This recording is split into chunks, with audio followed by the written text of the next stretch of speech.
नमस्कार और हमारे इस खास चर्चा में आपका स्वागत है। आज हम एक अहम मुद्दे पर बात कर रहे हैं, निजी कंपनियों और उनके शेयर धारकों या सहयोगियों के बीच पैसों का लेन देन।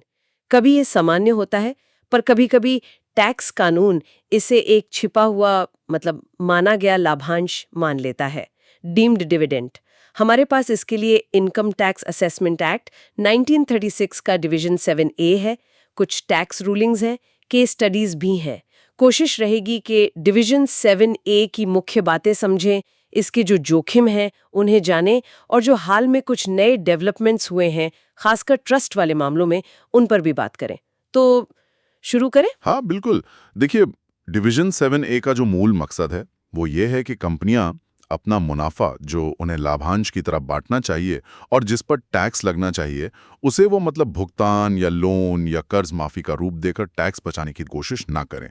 तो जो लोग भी प्राइवेट कंपनी या ट्रस्ट से जुड़े हैं उनके लिए ये समझना बहुत जरूरी है। बिल्कुल। तो सबसे पहले ये डिवीजन 7A लागू कब होता है? क्या चीजें हैं जो इसे ट्रिगर करती हैं? हाँ, तो इसमें मुख्य रूप से 3 चीजें हैं। पहला है भुगतान यानी पेमेंट, दूसरा ऋण यानी लोन और तीसरा ऋण माफी यानी डेट फॉरगिवनेस। अगर कोई प्राइवेट कंपनी अपने शेयर होल्डर या उसके सहयोगी को इनमें से कुछ भी देती है तो डिवीजन 7A लग सकता है। अच्छा, तो भुगतान में सिर्फ कैश देना ही नहीं आता होगा? नहीं नहीं, बिल्कुल नहीं। सीधे पैसे देना तो है ही, पर किसी के खाते में क्रेडिट करना भी भुगतान है। या मान लीजिए कंपनी ने अपनी कोई संपत्ति दे दी बाजार मूल्य पर, वो भी भुगतान है। संपत्ति मतलब? हाँ, जैसे कंपनी की कोई नाव है या हॉलिडे होम है, वो इस्तेमाल करने दिया, वो भी इसमें आ सकता है। हाँ, कुछ छोटे-मोटे अपवाद जरूर हैं। और एक बात और, ये सहयोगी कौन होता है, इसकी परिभाषा भी काफी बड़ी है। हाँ, सुना है ये बहुत वाइड है। जी ITA 318 के सेक्शन 318 में। इसमें सिर्फ रिश्तेदार नहीं आते, नहीं, शेयर होल्डर से जुड़ी दूसरी कंपनियां, ट्रस्ट, ट्रस्टी, ट्रस्ट के लाभार्थी, ये सब आ सकते हैं। यहाँ तक कि पुराने शेयर होल्डर या पुराने सहयोगी भी, अगर लेन देन उनके पिछले कनेक्शन की वजह से हुआ है। अच्छा, और ऋण या लोन, वो भी सिर्फ पैसे उधार देना नहीं है। नहीं, इसमें सिर्फ पैसा उधार देना ही नहीं, बल्कि क्रेडिट देना या किसी भी तरह की फाइनेंशियल मदद देना। या मान लीजिए कंपनी ने शेयर होल्डर की तरफ से कोई पेमेंट कर दी जिसे उसे चुकाना था, वो भी लोन माना जा सकता है। अगर कोई लेन देन असल में लोन जैसा है, चाहे नाम कुछ भी हो, वो इसके दायरे में आ सकता है। और ऋण माफी? वो तब होती है जब कंपनी अपना कर्ज वापस नहीं मांगती या उसकी वसूली की कानूनी मियाद खत्म हो जाती है। या फिर एक चीज होती है डेट पार्किंग, कर्ज किसी ऐसे सहयोगी को ट्रांसफर कर दिया जिसका इरादा ही नहीं है उसे वसूलने का। समझ गई। चलिए अब उस मुद्दे पर आते हैं जो आजकल बहुत गरमाया हुआ है, यूपीज, अनपेड प्रेजेंट एंटाइटलमेंट्स, खासकर ट्रस्ट के मामले में। हाँ, ये यूपीईज वाला मामला वाकई पेचीदा है।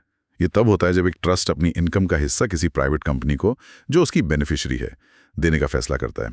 कंपनी का उस पैसे पर हक तो बन गया, प्रेजेंट एंटाइटलमेंट, लेकिन पैसा मिला नहीं, वो अनपेड है। और टैक्स ऑफिस ATO इसे कैसे देखता है? हाँ, तो कमिश्नर का ये मानना है, जैसा कि TD 2022-11 में है, कि अगर कंपनी ये यूपीई का पैसा ट्रस्ट से मांगती नहीं है और ट्रस्ट उस पैसे को इस्तेमाल करता रहता है, तो ये एक तरह से कंपनी ने ट्रस्ट को वित्तीय सहायता दे दी, फाइनेंशियल अकोमोडेशन। अच्छा। और इसलिए ये यूपी डिवीजन 7A के तहत एक ऋण बन जाता है, कंपनी द्वारा ट्रस्ट को दिया गया लोन। ये तब होता है जब कंपनी को पता है कि वो पैसा मांग सकती है पर मांगती नहीं। लेकिन अभी हाल में कोर्ट ने शायद इस पर कुछ अलग कहा है, वो बेंडल केस। बिल्कुल सही, फुल बेंडल कोर्ट ने बेंडल केस में कमिश्नर के इस व्यू को नहीं माना। कोर्ट ने कहा कि यूपी जो है वो ट्रस्ट की तरफ से कंपनी को पेमेंट करने की एक बाध्यता तो है, एक ऑब्लिगेशन है, लेकिन वो डिवीजन 7A वाला ऋण नहीं है, लोन चुकाने की बाध्यता नहीं है। डिवीजन 7A के लिए ऋण होना जरूरी है। तो अभी फाइनल क्या है? अनिश्चितता है। हाँ बिल्कुल, क्योंकि कमिश्नर इस फैसले के खिलाफ हाईकोर्ट चले गए हैं। तो जब तक हाईकोर्ट का फैसला नहीं आता तब तक ये मामला अनिश्चित है और इसका असर बहुत सारे फैमिली ट्रस्ट स्ट्रक्चर्स पर पड़ सकता है जहां प्राइवेट कंपनियां बेनिफिशियरी होती हैं। तो एटीओ अभी क्या कह रहा है? कमिश्नर ने कहा है कि जब तक अपील पेंडिंग है वो अपनी TD 2022-11 वाले व्यू पर ही रहेंगे और टैक्स पेयर उस पर भरोसा कर सकते हैं। ये तो काफी जोखिम वाली बात हो गई ट्रस्ट के लिए। अच्छा, तो क्या डिवीजन 7A से बचने के या इसके असर को कम करने के कुछ तरीके भी हैं? हाँ, अच्छी बात यह है कि हर पेमेंट या लोन पर डिवीजन 7A नहीं लगता। कुछ महत्वपूर्ण अपवाद हैं और कुछ समाधान भी। जैसे कि? जैसे अगर कंपनी को कोई पैसा वापस मिला है जो उसने पहले उधार दिया था, मतलब असली कर्ज की वापसी, तो उस पर डिवीजन 7A नहीं लगेगा। या फिर एक कंपनी ने दूसरी कंपनी को पेमेंट या लोन दिया है तो आमतौर पर वो बाहर है, बशर्त यह है कि दूसरी कंपनी ट्रस्टी की तरह काम ना कर रही हो। और अगर वो पैसा पाने वाले के टैक्सेबल इनकम में वैसे ही जुड़ रहा हो? हाँ, वो भी एक अहम अपवाद है। या फिर अगर लोन बिल्कुल सामान्य कारोबारी शर्तों पर ऑर्डिनरी कोर्स ऑफ बिजनेस में दिया गया हो।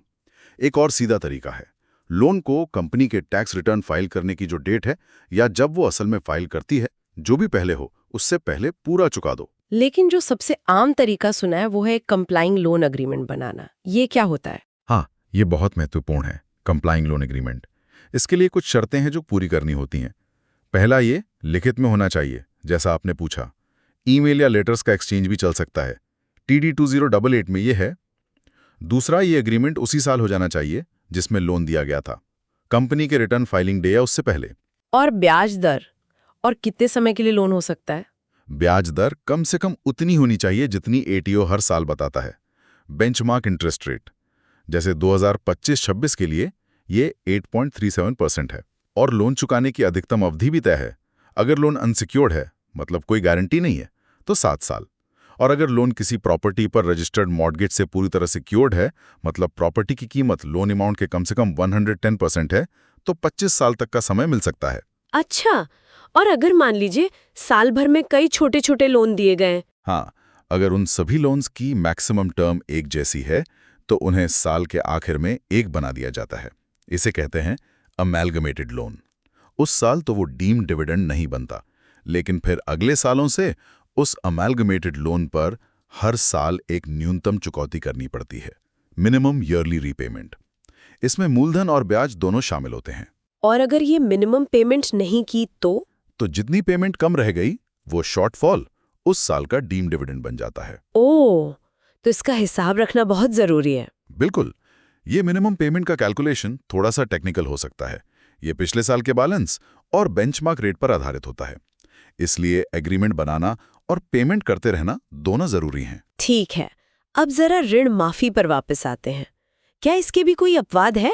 हाँ, कुछ हैं, जैसे अगर कर्ज किसी दूसरी कंपनी का माफ किया गया है, या अगर कर्जदार दिवालिया हो गया है, या फिर अगर कर्ज इसलिए माफ किया गया क्योंकि देनदार वाकई बहुत मुश्किल में था, ऐसी वजहों से जो उसके कंट्रोल में नहीं थी, अनड्यू हार्डशिप। एक और टर्म सुनाए, डिस्ट्रीब्यूटेबल सरप्लस। ये क्या है? इसकी क्या भूमिका है? हाँ, ये एक लिमिट है, बहुत जरूरी। एक साल में कुल मिलाकर जितने भी डीम्ड डिविडेंड बनते हैं, उनकी रकम कंपनी के उस साल के डिस्ट्रीब्यूटेबल सरप्लस से ज्यादा नहीं हो सकती। मतलब कंपनी जितना डिविडेंड बांट सकती है उससे ज्यादा डीम्ड डिविडेंड नहीं हो सकता। बिल्कुल। इसे आप कंपनी की डिविडेंड बांटने की क्षमता की ऊपरी सीमा कह सकते हैं। इसका कैलकुलेशन कंपनी की नेट एसेट्स के आधार पर होता है, कुछ एडजस्टमेंट्स के साथ। जैसे पिछले डीम्ड डिविडेंड और पेड अप कैपिटल घटा दिए जाते हैं, और नेट एसेट्स निकालते समय कंपनी की उस साल की देनदारियां जैसे इनकम टैक्स भी घटाई जाती हैं।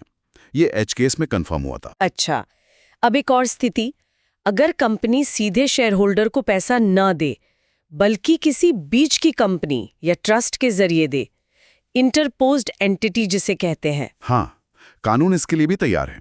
इसे ट्रेसिंग रूल्स कहते हैं। सब डिवीजन ई में अगर कोई ऐसी व्यवस्था है जिसमें पैसा एक या ज्यादा बीच की इकाइयों से होकर आखिर में शेयर होल्डर या सहयोगी तक पहुंचता है, तो भी डिवीजन 7A लग सकता है। अच्छा। हाँ, और ये तब भी लग सकता है जब प्राइवेट कंपनी किसी और जैसे बैंक द्वारा शेयर होल्डर को दिए गए लोन की गारंटी देती है। ATO ने इस पर अभी ड्राफ्ट रूलिंग TD 2024D और अलर्ट TA 2024-2 भी निकाला है।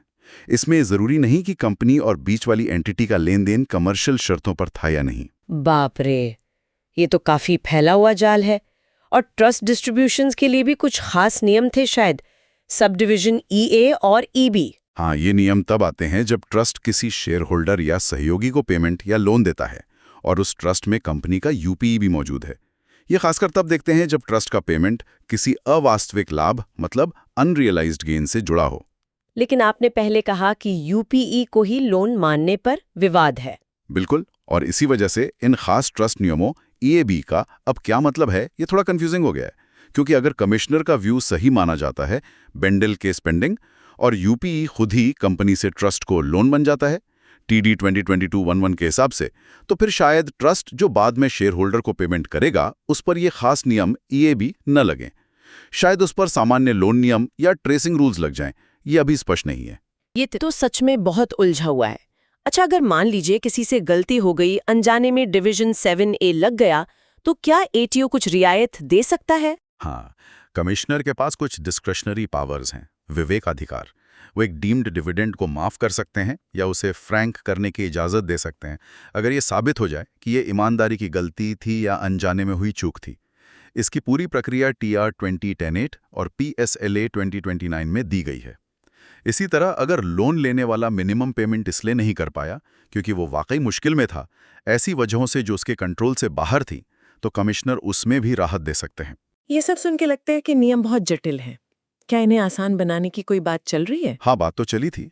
2016-17 और फिर 2018-19 के बजट में सरकार ने कहा था कि वो डिवीजन 7A में सुधार करेंगे, जैसे अनजाने में हुई गलतियों को खुद ठीक करने का सिस्टम, कंपनी के एसेट इस्तेमाल करने के लिए safe harbour rules, loan agreement को सरल बनाना, डिस्ट्रीब्यूटेबल सरप्लस को हटाना और UPE पर स्थिति साफ करना।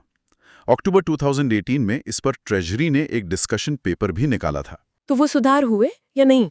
नहीं, दुर्भाग्य से अभी तक इन सुधारों को लागू करने के लिए कोई कानून संसद में नहीं आया है।